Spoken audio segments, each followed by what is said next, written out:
Because today I'm making a great dish from Taste of Home magazine. It's chicken Paillard with a cherry sauce and parsley rice. And the recipe was submitted by Lisa Speer, who joins us now from Palm Beach, Florida. So welcome, Lisa, to our home. Hi, Lisa. First of all, everybody's raving about what they're drinking. So what is it that you made?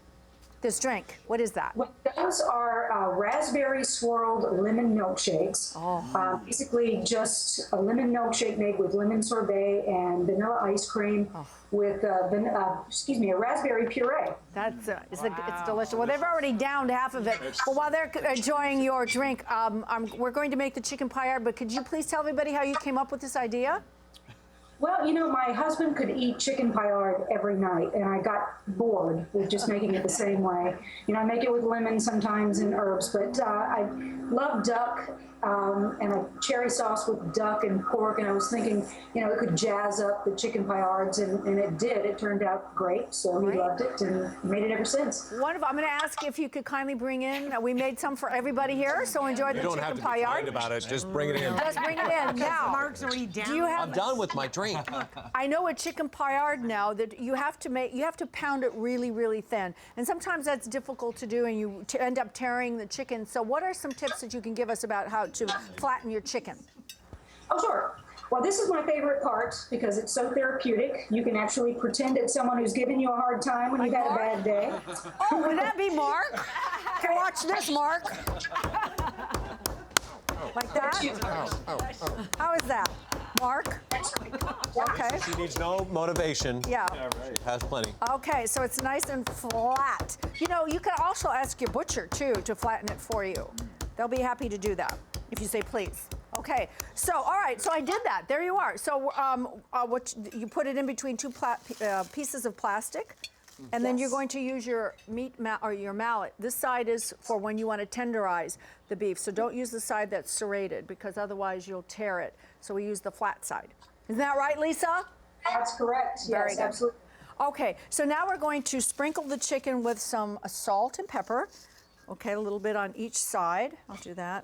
Pop that over. Oh, look at that smoking. Now, if I don't have one of those mallets, can I just use like a hammer? You could use a pan. You could use one of these skillets if you want. You ordered. You have the cast iron skillets. They're too small for that. You haven't got those big ones yet. Ah, wow. No, you could definitely use that. There you go. Boom, boom, left and right. A little bit more salt, right, Chef? You can use You can also use a what do you call them? A rolling pin. You know, a small saucepan really works, and I was just joking. You know, God gave us two mallets. There you go. There you go. Yeah. So we're going to saute this on each side because they're very, very thin. You just follow the direction. How long do you cook yours for, Lisa? You know, it depends on the heat that I use. I kind of like to start out at a high heat or medium high, sort of sear them on both sides so they're golden, and then turn the heat down to medium and let them cook through. All right, well, that is great. And then after you finish sauteing your chicken, you're gonna have little brown bits and pieces on the bottom of your pan like this, and you just leave it and you'll remove, you'll remove the chicken, and then you're going to saute your onion with your butter and some garlic. Yeah. Because now we're making the sauce for this. There we go. And then you'll cook that for 1 or 2 minutes until it's tender. And then to that, we're going to add some balsamic vinegar, and some port wine. And you're gonna cook there you go. And then what you'll do is you'll just cook it down because you'll cook it for about a minute longer, and then you're going to want to cook it down. We have some tart cherries over here. Gonna add that.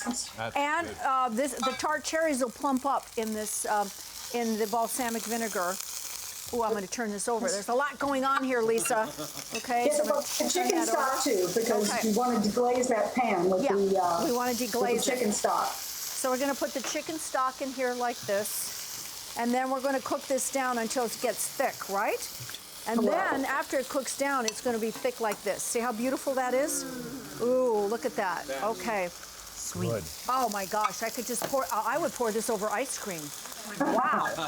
Okay. Really good. So we have our rice over here. The instructions or the recipe, of course, is on our website and also on Taste of Home magazine. We have our rice. I'm going to serve it like that. And then we'll take our chicken, which is in the oven. Look at this, you guys. Look at that. You're like a trained chef. Look at that. Is is it right? Like that. Top. On Beautiful. top. Look at that.